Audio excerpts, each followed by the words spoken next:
May I request Professor Devendra Singh to start today's session? Good evening, everybody. So today in this webinar, we'll having a lecture by Professor Joan Strassma on the social amoeba Dictyostelium discoideum. So this is a very interesting talk and a very interesting area of research, because this amoeba is generally used as a model organism for multicellular development. Normally, the amoeba is haploid, free living, and divide by asexual reproduction. But when it is starved, so thousands of these may be joined together to form a slug, and they get differentiated into a stalk, into a fruiting body. And at this stage, there is natural selection for the first time at cellular level to contribute maximum to the fruiting body and minimum to the stalk. So research in molecular biology, in genetics, in communication, in differentiation, a lot of these areas, they are dependent on our research in the social amoeba.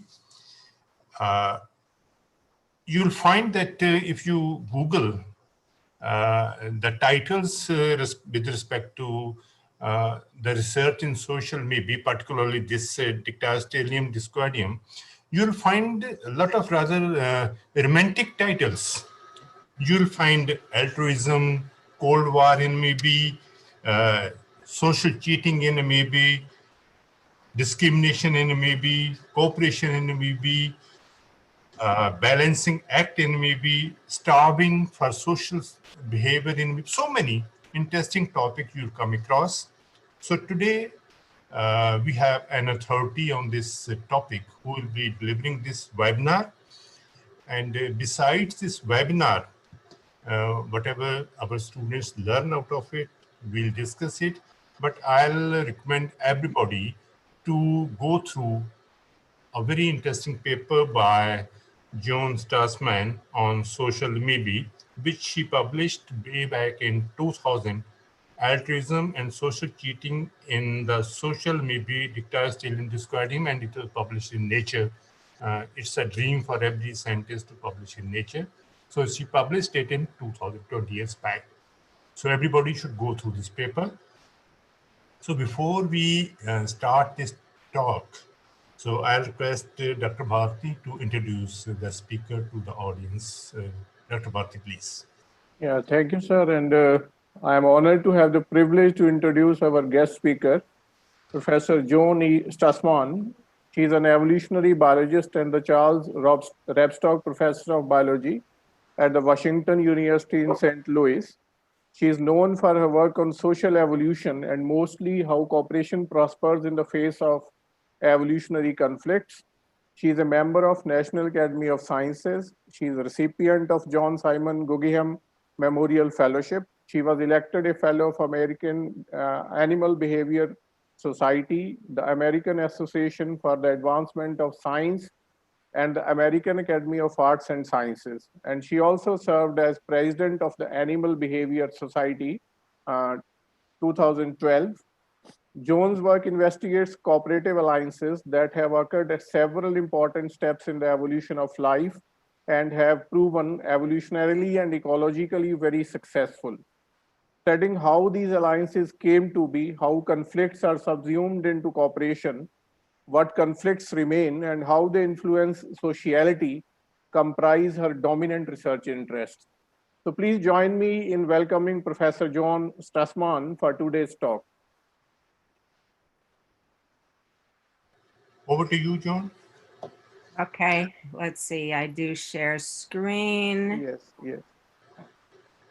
PowerPoint. Share. Yes, dear. Let's see. Yeah? Yeah, it's done. Okay, great. Yeah. Well, thank you so much for inviting me to give this talk. I'm sure I'd be eating a lot better if I could actually have visited you in person. Yeah. I had a wonderful time in Bangalore a few years ago when I was able for the first time ever to go to India.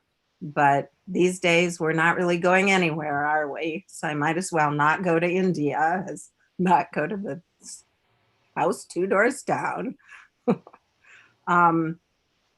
I'd like to start by saying that my work is never done alone. I collaborate on everything with David Queller, who's right here. We run our group together, and we always have a great team of scholars, domestic and international. Right now, we have 2 graduate students from India, one from Delhi and one from the South. We have 1 Hindu grad student nominally and 1 Muslim grad student from India. So we really welcome applications from grad students from India because they just turn out to be fantastic.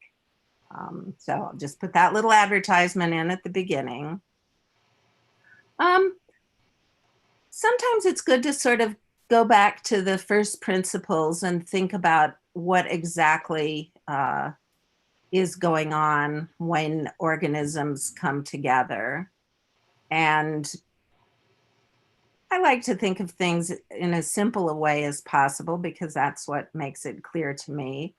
So perhaps the first kind of group living just comes simply from aggregations where unrelated individuals find themselves in the same place or come together for a benefit.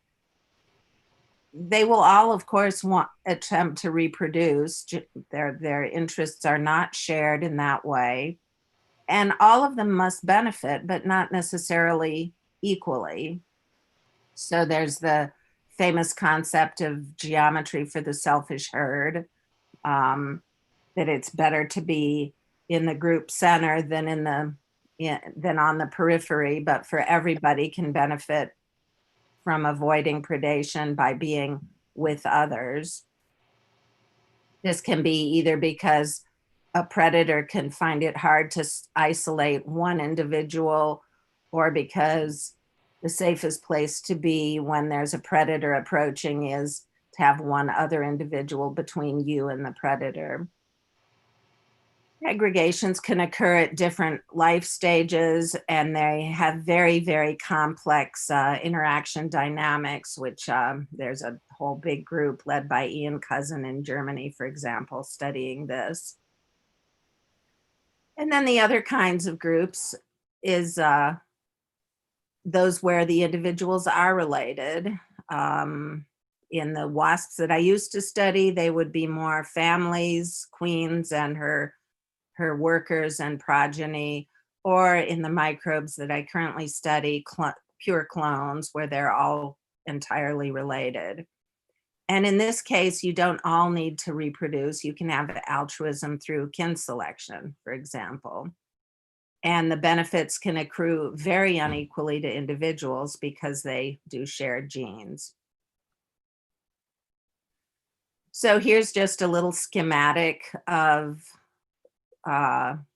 what it looks like, just to be clear, where if color indicates genetic identity, on the left here, you see aggregations of mixed genetic identities, and here on the right, pure clones, where they are sorted by genetic relatedness in some fashion. So it's pretty clear that nearly all forms of complete altruism are from clones or families and not aggregations. And this is also true of multicellularity, which originates almost always through a single cell bottleneck. So when there's a single cell bottleneck, which is how all of us with our complex bodies, it's kind of hard to believe it all came from one single cell.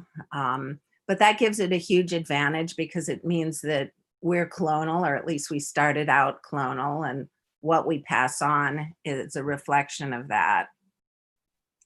So that's true for animals, for seeds, for algae like Volvox.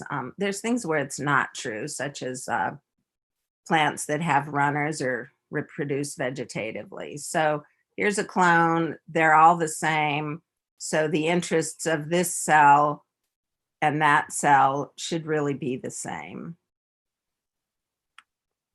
So one of the things that's true in biology and perhaps all of science is one of the things what you really want to look at is not the things that follow the rule, but the exceptions to the rule. Does multicellularity or altruism ever arise from a situation where there's aggregation? Well, first of all, you'd expect more conflict and less altruism because there would still be individual interests coming forward. Perhaps that conflict would suppress formulation of very complex multicellularity.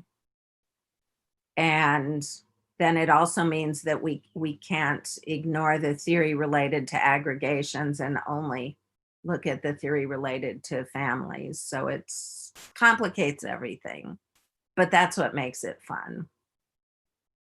So there's the social amoeba Dictyostelium discoideum, which forms its social body by aggregation.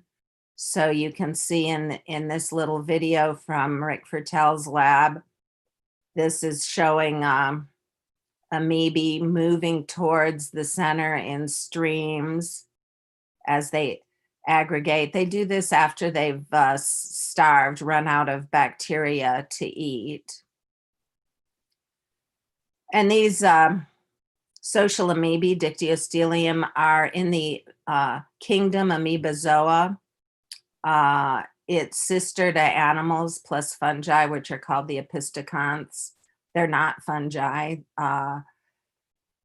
The slime molds are also in this family, and Dictyostelium is sometimes called a cellular slime mold.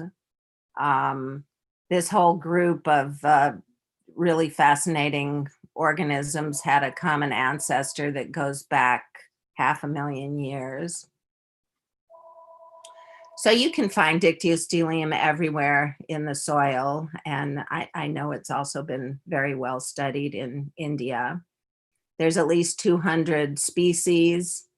It is a eukaryote. It's not a bacterium. It's got a nucleus, mitochondria, and all those good things eukaryotes have. It's haploid for most of its life. There is a sexual stage, but the diploid and then sexual stages are brief. As I've said, it's a predator on bacteria, and most of their life they eat bacteria and then divide by binary fission.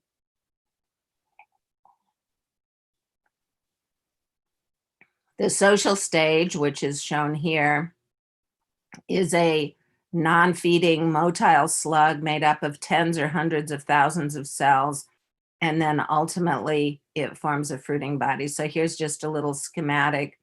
These are the Dictyostelia amoebae. These speckles are different bacteria, which they engulf, like this one here. And you know, if you're kind of a vertebrate person and you really wish I were talking about cheetahs, I like to show this video of predation. So here's the dicty, which you can consider to be a lion or a cheetah. And then here is its prey. In fact, this is a Dictyostelium. This is bacteria, but you can pretend this is a cheetah and this is a gazelle. And then just watch the predatory event. So that's what they do most of their lives with bacteria. They aggregate when they run out of food, as I've said. Here are the cells aggregating, just a schematic with a few. And then here this shows cell by cell. The John Bonner discovered that they are attracted, their chemoattractant is cyclic AMP. Now they're only responsive to cyclic AMP after they've already starved and been exposed to other molecular signals. So here you see them being attracted to the cyclic AMP, having starved. And these slugs move towards heat and light. And my background is from animal behavior. So this is sort of the one visible behavior that they have. So we've used it a lot in our various kinds of assays. There, this should show it. So there it goes, moving along. Obviously, this is speeded up, but they do have a little bit of behavior. So if you're not a big fan of microbiology, just remember, you can see them sometimes, and they do have some behavior. And then ultimately, they form a fruiting body.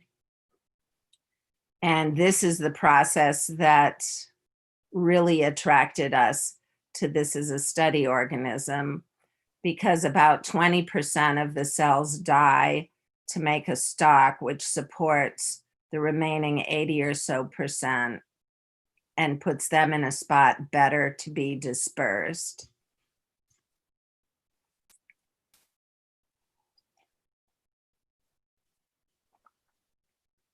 So here's another schematic of that entire life cycle, the social cycle. And what you can, what's drawn here is a case where there's two different, genetically different clones, the blue ones and the yellow ones. They spend a lot of time here simply reproducing, but then when they starve, they aggregate, form that slug, and then the fruiting body. And in this case, what you can see is that in the competition between the two clones to become spore and not stalk, the which one wins? You can see that the blues are winning over the yellows. And so this is a hypothetical. We didn't know if they would all come together like this. We didn't know if this would happen, but this is what we wanted to discover. This is what made it a possibly interesting social system for former WASP biologists like us. So they form the fruiting body by aggregation. So this is a possibility. And yet they act in very much like clonal organisms, like social insects, ants maybe of particular interest. So we wanted to ask the question, you know, if you mix the two clones, what happens? And we just used a simple test where we had one clone labeled with green fluorescent protein. You can see them glowing here. You mix them, then you simply see who ends up in the fruiting bodies. And this was the heart of that first Nature paper that we did. And, you know, we were social insect biologists, so there were a lot of, we had a lot to learn about microbiology. But this first study, what we did was we weren't really able to count, well, we weren't able to do a whole lot of things, but what we were able to do is to compare a mixture of two clones, and these are wild clones that were graciously donated to us. So two wild clones, if it's a fair mixture, so we didn't count how many we mixed, but we expected that whatever that mixture was, the contribution to spore and to stalk should be the same. So this is the neutral prediction, that the top bar, which shows spores, the bottom bar, which shows stalk, are the same. And so we found that they were more or less the same. In, you can see these bottom three mixtures, that they didn't really differ by too much. really about half of these.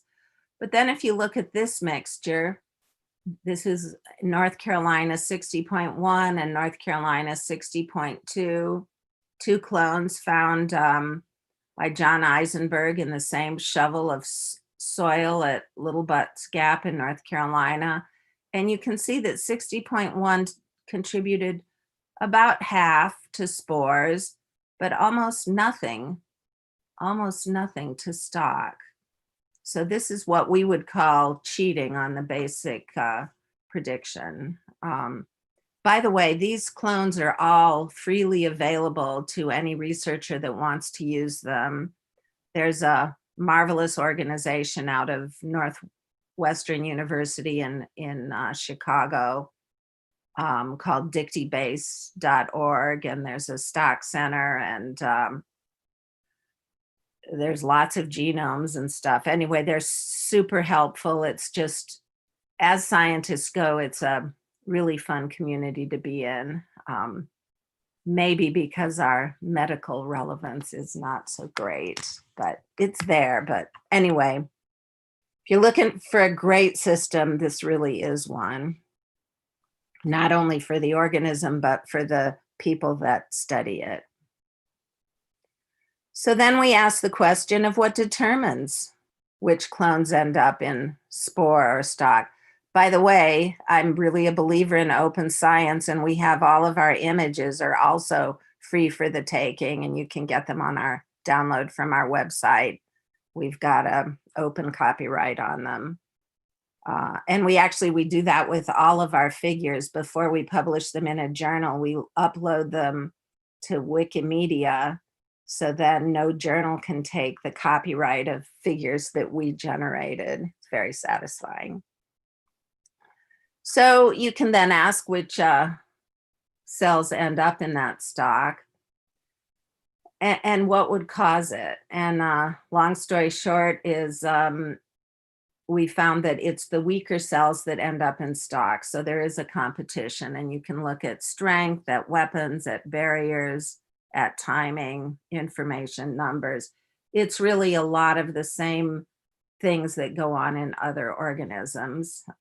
And Dave and I wrote a review of this a couple of years ago on evolutionary conflict. Actually, it was a little surprised. I mean, we study cooperation as much as conflict, and we were a little surprised there wasn't a recent review on the conflict side, so we wrote one.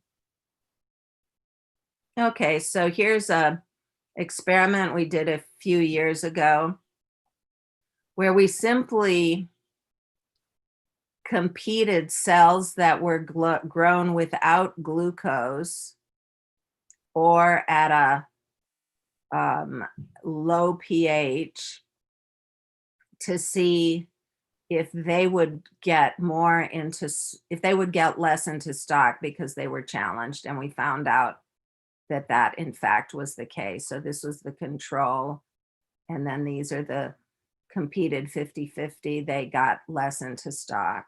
So these are all genetically identical. So we had marked them, but they shows that the weaker cells were ending up in stock. We also found that the first to starve became spores, and this also emphasizes the conflict side. I mean, we actually honestly thought that what we would get is that the first to starve would become stock, because, you know, if you think about a group and you're calling in individuals to a group, you would think that an altruist would be able to assemble a better group than a selfish player. But for pure competition, that first to starve might have more information. So this is Jenny Kudzel-Fick's work, and she starved some and not others.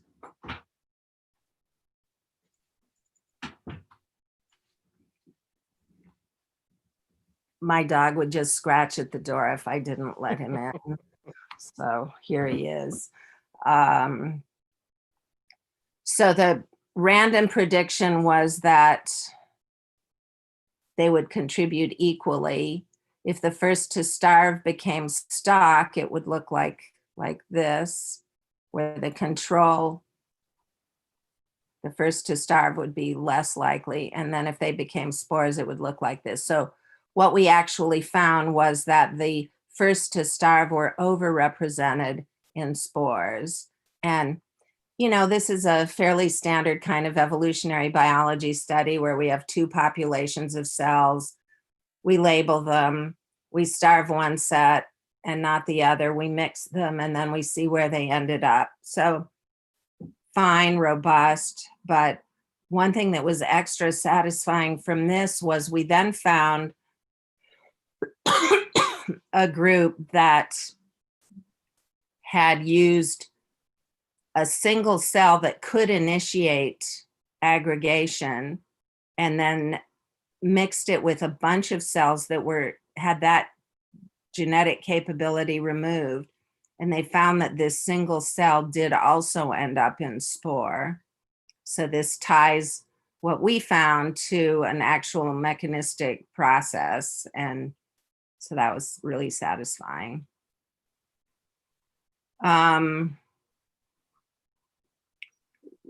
So we've done a lot of these tests looking at things that are genetically identical. So here's just a little summary of what I've shown so far, if you've find it hard to pay attention. So I've shown that a soma can develop even with aggregative multicellularity, which in Dictyostelium is a stalk making up 20% of the cells and the spores, and then also that earlier stage of the slug crawling around. I've also shown that some wild clones cheat others, contributing less to the stalk. I've shown that in a genetically the same background, winners are stronger, have more glucose, or experience less harsh conditions, and that winners are the first to starve. I haven't really addressed that key question that I started out with. Is Dicty really like this unrelated aggregations or like related clones? So one of the things about our work is we've brought the perspective and skills of evolutionary biologists and behaviorists that work on social insects to an organism where most people have worked on cell and molecular biology, and they've actually pretty much entirely worked on a single derivative of a single wild clone. And, you know, it'd be like taking one ant and cloning it and have the entire world that works on ants not work on one species or even on one colony, but on one ant that you could just replicate somehow. So I'm sure it just sounds ridiculous right from the start, but, you know, these cell biologists are really fantastic, and they've figured out lots of mechanisms studying that metaphorical one ant. But that wasn't our strength, and that wasn't what we were going to bring to the story. We knew we would have to go in the field, find them, and ideally find wild fruiting bodies. Now, we had already started going to the Dictyostelium group actually meets every year. Well, they didn't meet this year. I wonder why.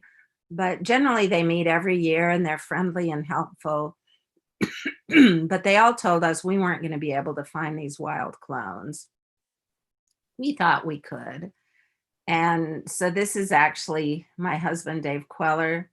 This is a grad student, Angelo Fortunato from Italy. This guy here is Rich Kesson. He was associate dean of the med school at Columbia. He couldn't believe we were going to work on wild Dicty. And when he found out we were going to a field station, he actually invited himself along. And so he was there when we found the first wild fruiting bodies. Where we found them was in a pile of deer feces. We figured that would be a good place to look. They'd been associated with dung before. And we figured, you know, if the feces are old, there would have been a lot of bacteria that then ran out. I know it looks like Rich is eating one, but he's really not. So then our grad student, Owen Gilbert, some years later, went back to this site where we found a few fruiting bodies and figured out a way to systematically collect a lot of them. So he collected 88 fruiting bodies and genotyped them using microsatellite variation, and found that a lot of the fruiting bodies were in fact clonal, but some were not, and that genetic relatedness was overall about above 0.86, depending on how you measured it. So this is higher than most social insects, so plenty of room for altruism in a group like this.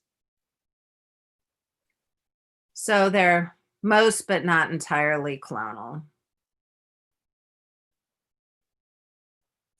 So then we thought, okay, relatedness is important. We've always thought it was important, but this is not a wasp, not an ant. This is a microbe, and we can do experimental evolution. And this is one of the huge advantages to working with microbes, is our ability to do experimental evolution. So this again was Jenny Kudzel-Fick's work, and we were worried about this experiment because we knew that Dictyostelium had a really low mutation rate. And the way that we did it was we started out with a single cell from the lab clone, the lab strain. So just one cell, and we plated out 1 million spores, let them grow up. And then we took 1 million of those. So we picked them up, diluted them, counted them, plated 1 million on the next plate. And so, you know, we started with one clone. So these are all genetically identical to start with. So what we were counting on was that any mutant that came along in that population as we went through the rounds would not find itself with like, because we were picking up 1 million cells every time. And so it could be effectively a cheater without having to have the ability to do all the cooperative things. So Jenny ran this for about 30 generations. And then we were just really hoping that this would evolve some changes when you didn't have to rely on being able to build fruiting bodies yourself because of how often they are clonal.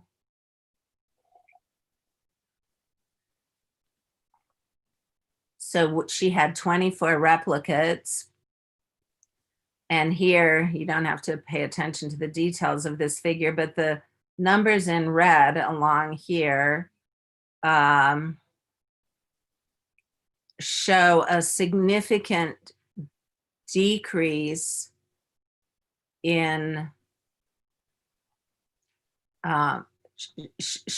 basically showed cheating. This is sort of backwards because of how the label went, but about 18 of the 24 lines showed that kind of behavior where selfish individuals had evolved and could cheat the ancestor. And they did so extremely that in many of those lines, some individuals evolved, if you plated them out clonally, that had completely lost the ability to make a fruiting body. So they didn't just make an inadequate one, they just couldn't make one at all. So they were completely dependent on being mixed with another type that would make the fruiting body contribute to the stalk and all of that.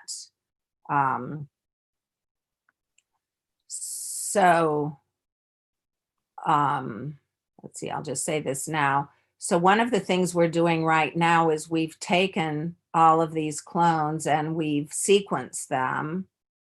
We've sequenced 19 different non-fruiting lines.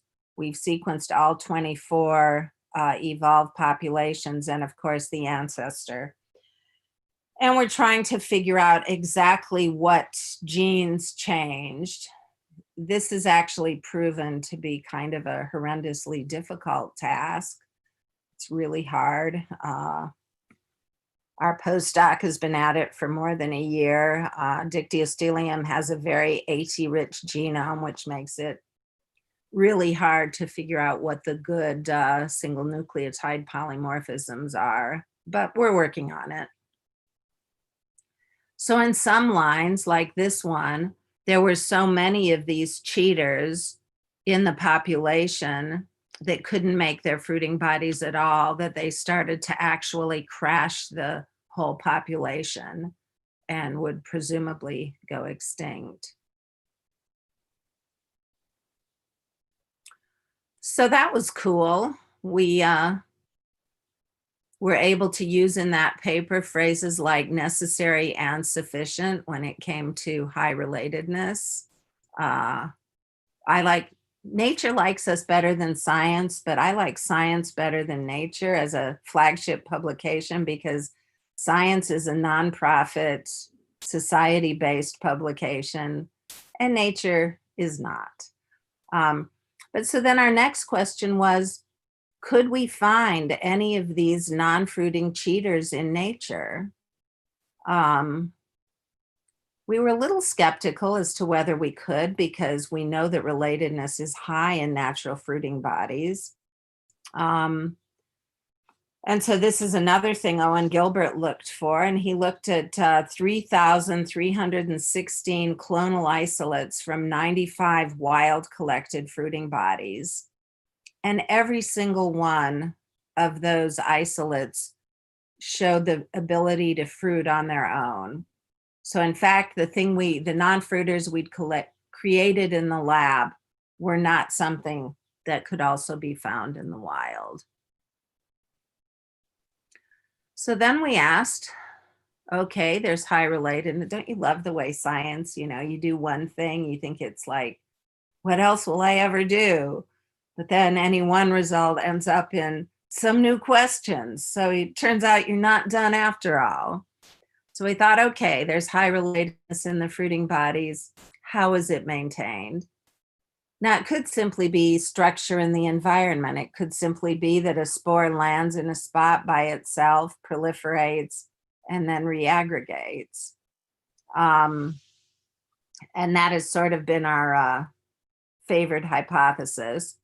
But there could also be active sorting mechanism based on kin recognition and discrimination, which has been so well studied in the social insects. So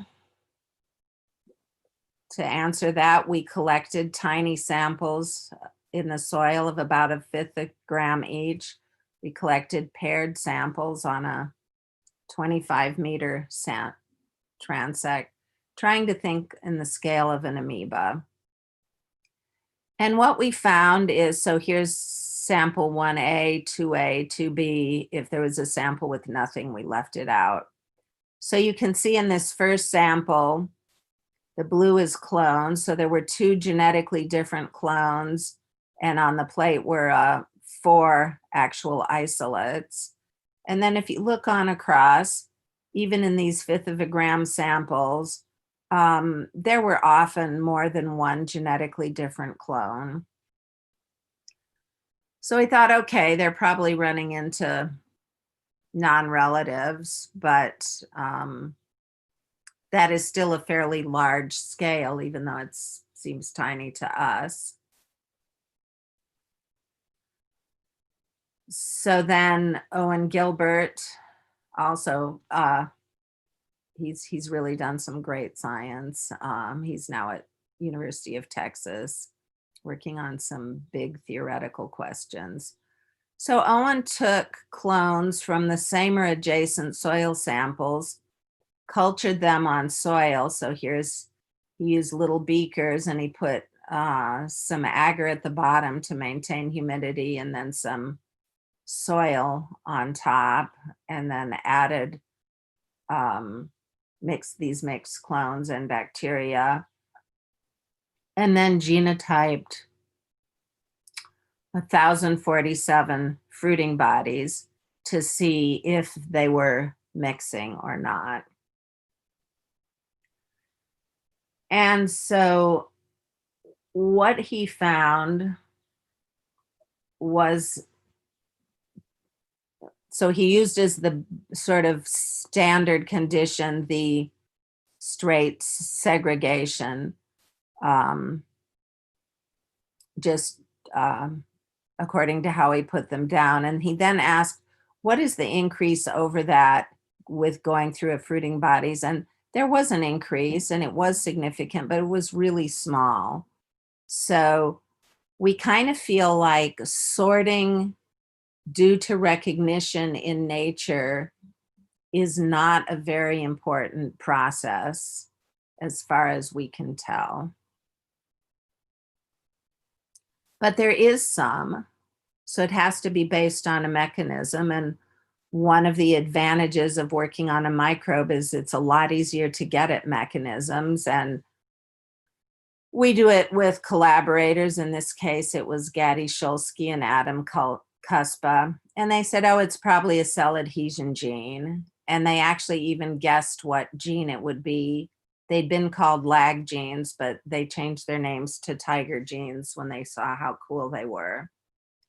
And there's big gene families with lots of different tigers, but B1 and C1 had their eye. They share they come out from the same origination, one on the Watson and the other on the Crick strand of DNA. They bind together like this, so they're cell adhesion genes.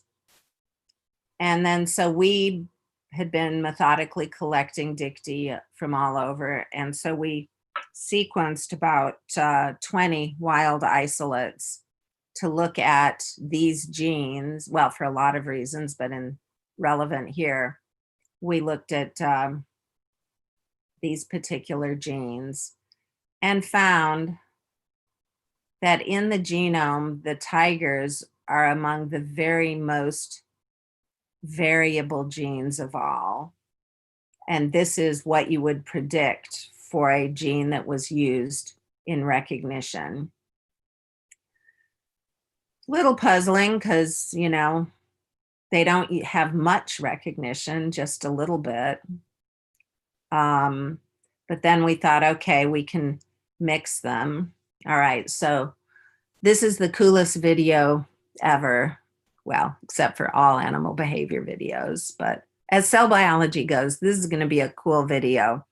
So what grad student in Gady Shulsky's lab did was he took these tiger B1 and C1 genes, and he replaced them. And this took him about 3 years to do. So then he mixed them. So this is the control. So you can see the different cells have the same B1 and C1. And then here, he mixed two different clones that had different tigers. And in each case, he's only so he labeled this one green and this one red, and this one green and this one red, only about 5% of the cells. So you could see what's going on. So this is the control. And this is at that first stage of aggregation.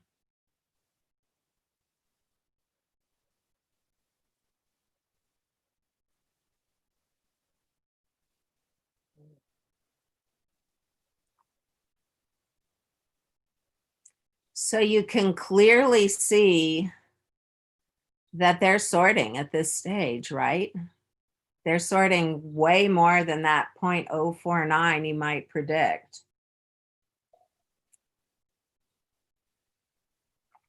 So we then asked Gaddy, well, okay, this is early on. What happens by the fruiting bodies? And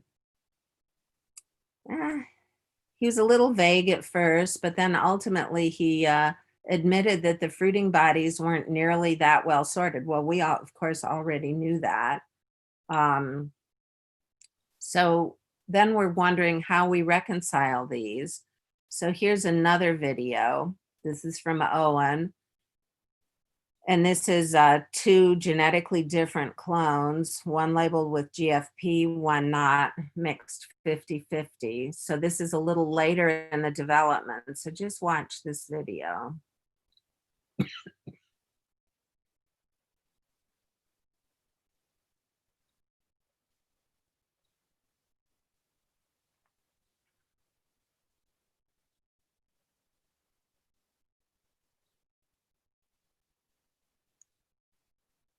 So here you can see some are all one genotype, some are another.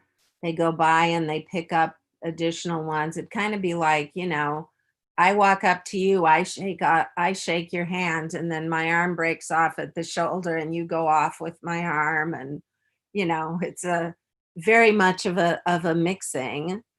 And so, you know, it kind of seems like a shame, doesn't it? They have this beautiful kin recognition mechanism early on, and then they just throw it all away.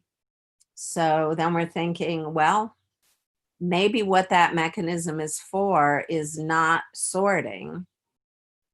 So maybe it's used for something else. So maybe it's used to fight in some way between clones when they're together. So obviously this is an evolutionary question. It's not one that we can just label clones and see what's happened, because we want to know how this evolved. So we took a genomic approach, and this is Sujin No's work. She's now a professor at Colby College. So we looked at this pebbly stage, which was analogous to that earlier sorted stage. And we had clone 1, clone 2, and then the chimera. So you can see they look more or less the same here. And we had 4 different mixtures.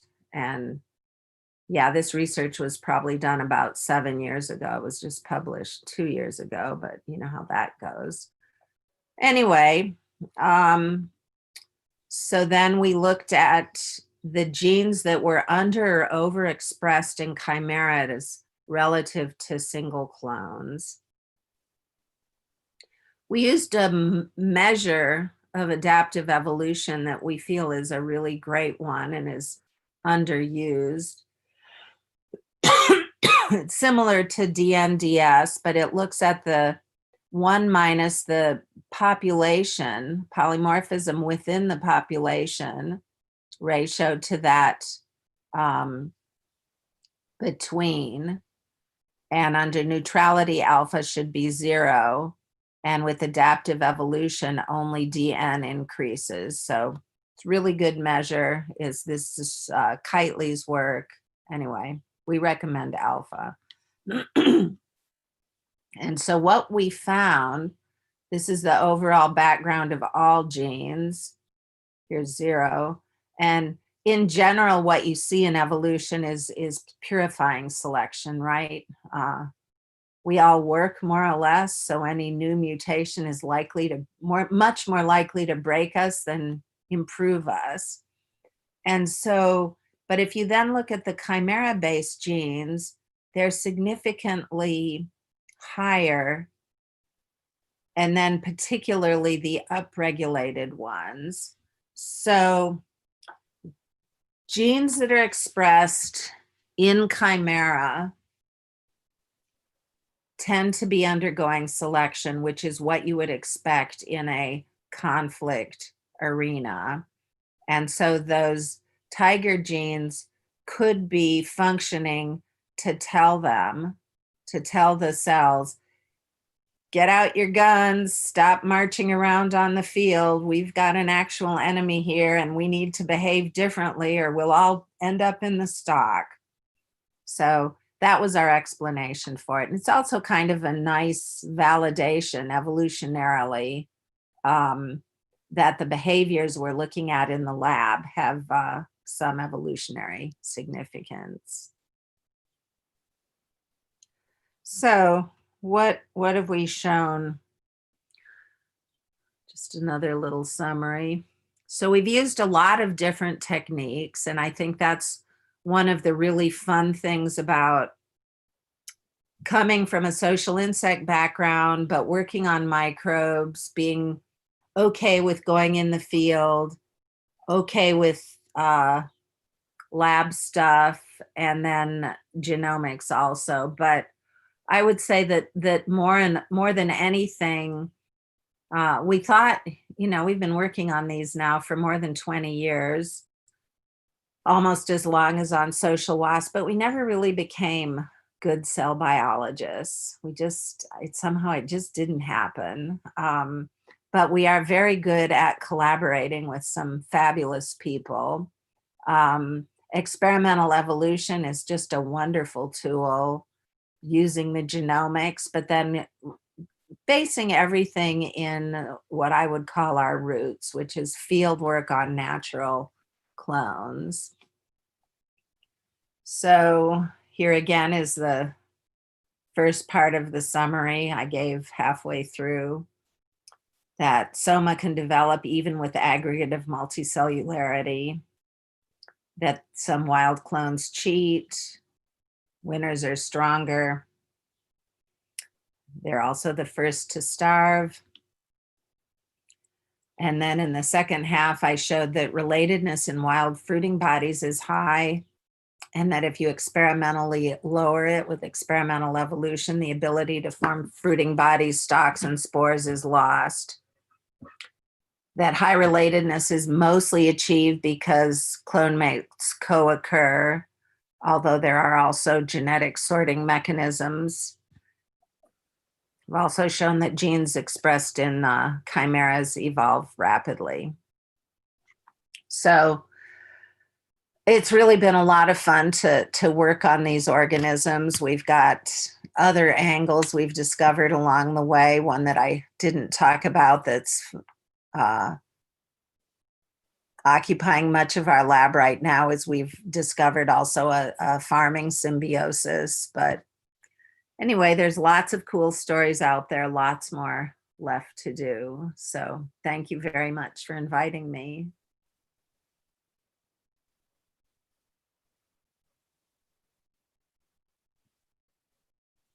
Sound. Thank Yeah.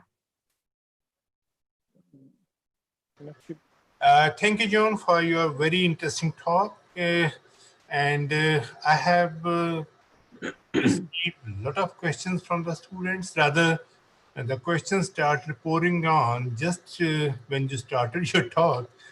But most of the questions, they were answered during the session.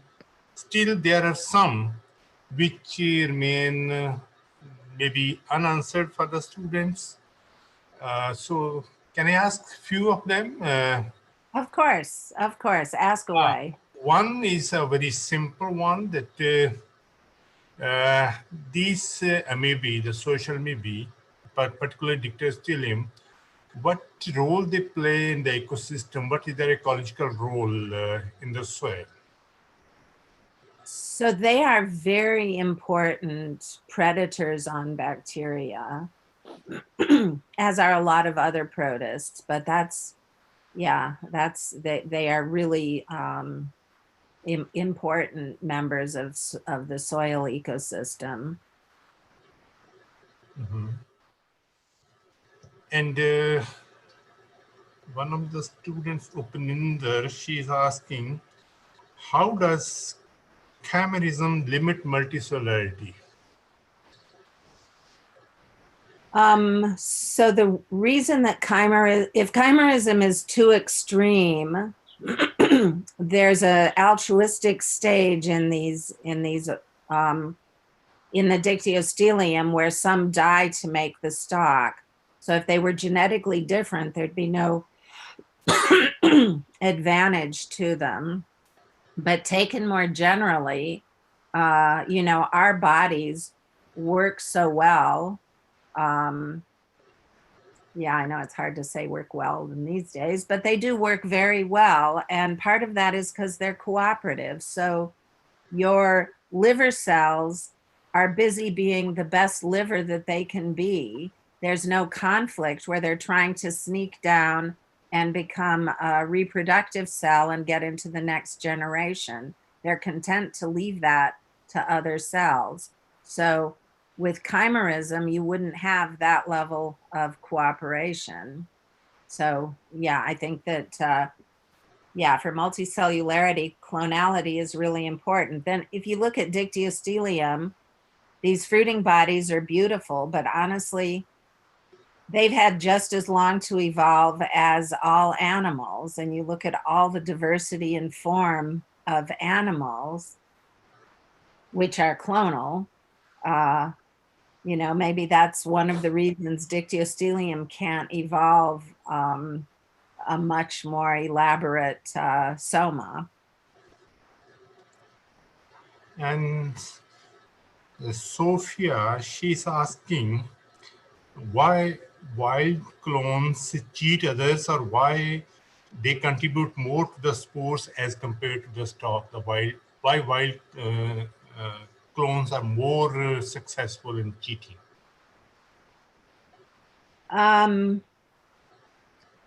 So I'm not sure what the questions means. It could mean if you compete a wild clone against the lab strain.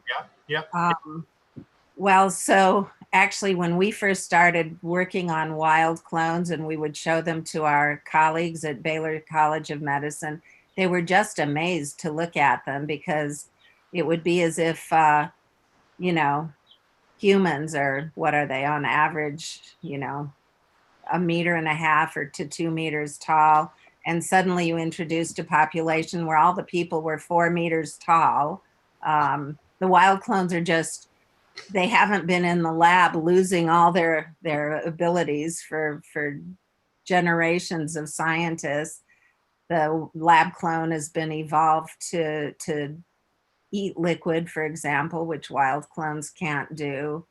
So you would totally expect the wild clones to dominate over the lab clones, but you know, evolutionarily, it's more of a method to use them than anything, and it's yeah. So yeah, that's why.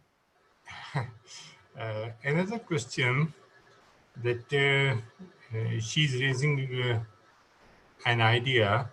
How widely applicable is this idea that evolution will lead to individuals who try to maximize their inclusive fitness? Well, that's what evolution does, right? I mean, That's what natural selection is. yeah, that is natural selection. So I'm not sure what to say. Maybe there were some questions you have already answered majority of them during your talk. So it was a wonderful talk. So I request Dr. Bharti to say the final words about the talk. Dr. Bharti, please. Yeah, thank you, sir. And John, it was a wonderful talk, very nicely presented and fascinating. And you made me to a compulsive thinking that out of ants, slime molds can have kin selection, other other kind of social behavior. So that was really awesome. And thank you so much for joining. sure. Delighted that you invited me. Thank you. Thank you so much. Thank you Yeah. all.